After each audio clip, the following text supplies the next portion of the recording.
I de sidste 15 afsnit af Kilokampen, der har jeg brugt den samme jingle hver gang.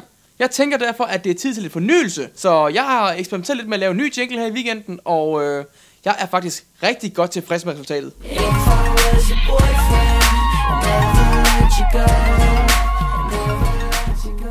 Endelig, mine damer og herrer, endelig kom vi til afsnit 16. Afsnittet, vi alle sammen har ventet på. Yes! I har måske allerede hørt det. Danmarks stolthed, Mr. Clean himself, one and only, Rolf Sørensen, indrømmet her i mandags igennem sin cykelkarriere i 90'erne, har taget doping. Masser af doping. Der er absolut ingen tvivl om, at det enten er en meget tidlig aprilsnar, eller er en stor, fed løgn. Jeg tror, at det der er sket, det er, at TV2 de har presset Rolf Sørensen til at indrømme, at han har taget doping. Simpelthen fordi de mangler en sensationsnyhed til at have noget spændende til en mandag, hvor der skulle være en snestorm, som ikke blev til noget. TV2 har nemlig en klemme på Rolf Sørensen, i og med at han er ansat hos dem og laver sportsnyheder og dækker Tour de France for eksempel. Derfor kan de tillade sig at sige til ham, Rolf, ved du hvad, nu siger du simpelthen, at du har taget doping i 90'erne, ellers så har du ikke noget job mere. Jeg synes simpelthen, det er uretfærdigt gjort af TV2. Der er jo ingen tvivl om, at Rolf han har følt sig nødsaget til at gøre det her for at beholde sit job. Der er ikke nogen, der gider at stå uden arbejde midt i en finanskrise. Men vi ved det jo alle sammen godt. Rolf er ren. Da TV2 allerede samme dag i et interview følger op på hans dopingindrømmelse, ja, der sender Rolf faktisk et skjult, men klart budskab til hans fans. Rolf er ren. Vi hører dig, Rolf. Vi hører dig. Sidste uges afsnit af Kilokampen var lidt omfattende, må man nok indrømme, og jeg har derfor ikke ret meget program i den her uge. Så jeg tænker, at vi tager den casual. Vi skal læne tilbage i sofaen, og så ser vi alle sammen i fællesskab noget dejligt abstrakt kunst.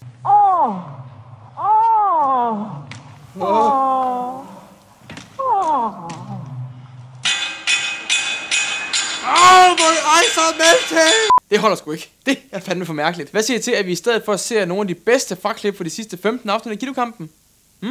Var det noget?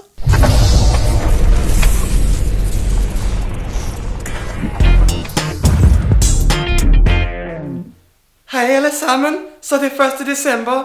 Det betyder, at Kilokampen er i gang. Very best of the video productions ever made. En røvhuller.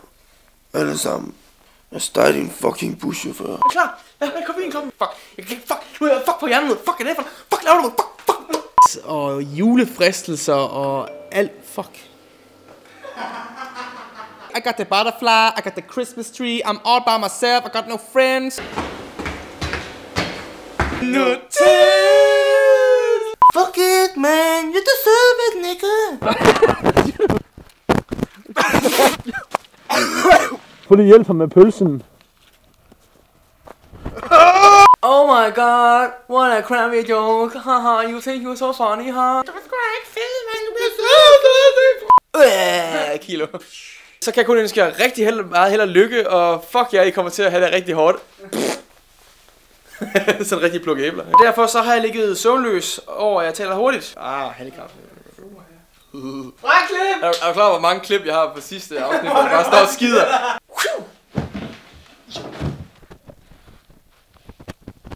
Så er der jokes fra Kilokongen. No, min nye kæreflasker. Og et andet hormon, der siger, jeg skal skide. Hver gang.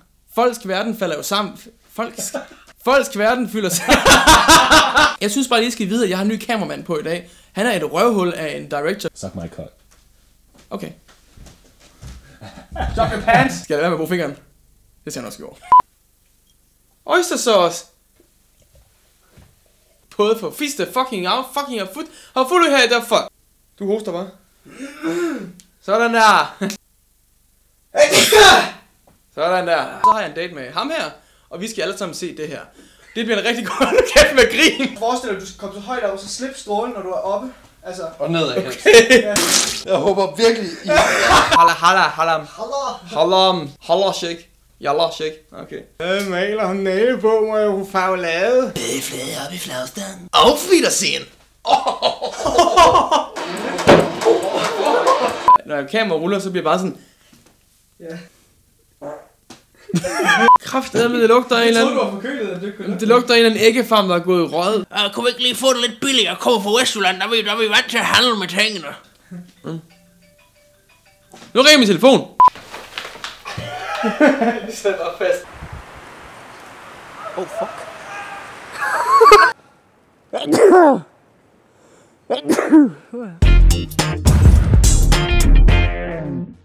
Kender I det der, hvor man skal veje sig, man stiller sig op på vægten, og så kigger man ned og tænker, wow, der sker ikke en skid.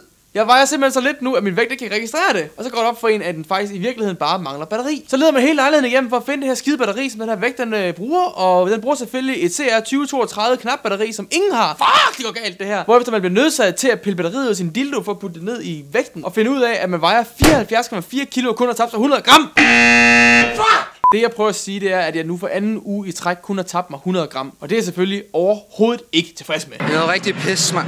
Så er det jo meget passende og måske også nødvendigt at spørge sig selv, hvad går der galt? Jeg tror faktisk, at det her projekt Kilokampen, det er begyndt at modarbejde det, som det i virkeligheden handler om. Fordi de sidste mange gange, der har det været sådan, at jeg føler, at jeg skal lave et nyt afsnit, der skal være endnu bedre end det foregående. Så det næste skal være endnu vildere, og det næste skal være endnu vildere. Og til sidst, så skal jeg køre med 200 km/t ned ad en mountainbike, og så skal jeg vælte, og så skal jeg bløde, og så skal jeg springe i luften. Og til sidst, så ender det med, at jeg bruger så meget tid på Kilokampen, at det fjerner fokus for det i virkeligheden handler om, nemlig at jeg skal tabe mig. I sidste uge for eksempel, der brugte jeg rigtig meget tid på Kilokampen, og det bemærkede jeg nok ved, at afsnittet det først kom om fredagen. Jeg brugte faktisk så meget tid på det, at jeg blev en lille smule stresset over det, og er der noget, som modvirker et godt vægttab, så er det stress. Når det så er sagt, så udløste sidste uges afsnit jo en lavine af positiv feedback, og det er jeg jo super glad for, og tusind tak skal I have for det. Det gjorde jo hele umagen værd. Men jeg bliver altså nødt til at finde en løsning på det her problem. Så nu skal I høre. Hvis jeg i fremtiden taber mig 100 gram eller mindre, så skal jeg live i Kilokampen slappes direkte tværs over ansigtet med en svinemørbra. For der er én ting, jeg ikke vil, så er det gå på kompromis med kvaliteten af afsnittene. Kilokampen er nemlig weight loss made awesome.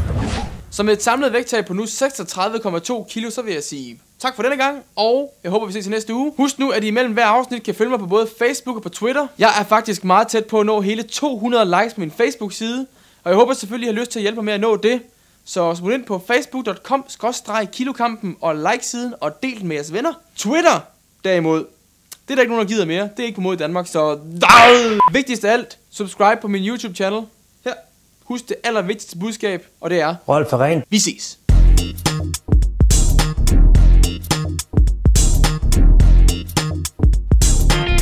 Nej, jeg ved, hvad jeg gjorde galt. Vi glemmer at formatere kortet. The one and only. Pik. En lille bitte klemme. Lige på pikken. Ej, du er sgu ikke. Derfor bliver jeg nødt til at sagsøge mig selv. Så jeg har hyret en advokat til at sagsøge mig. Jeg regner med, at sagen den kommer for højesteret i løbet af næste uge, og vi får afgjort, hvem er det, der er den fucking idiot. Der er et budskab, jeg gerne vil ud med, og det er, at min lampe den larmer.